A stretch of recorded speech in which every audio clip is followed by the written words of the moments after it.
العباءة والنقاب سبب في العذاب والعقاب.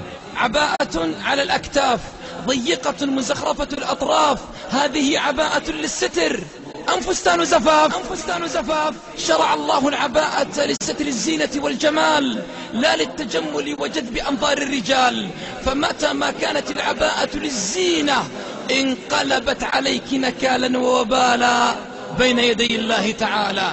اسمعي، العباءة التي تحرك عين الرجل قد تحرك غضب الله عز وجل. هذا إذا حركت عينه، كيف إذا حركت قلبه، كيف إذا حركت شهوته. كم من رجل مفتون بعباءتك والعيون ستسألين عنه يوم لا ينفع مال ولا بنون.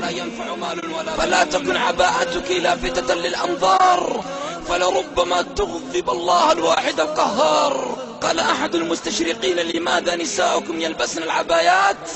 فقال له أحد المسلمين: لأنهن لا يريدن أن ينجبن إلا من رجل واحد.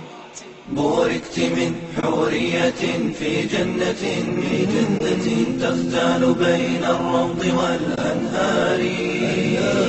طوبى لك الحسنى بها وزيادة هي رؤية الرب.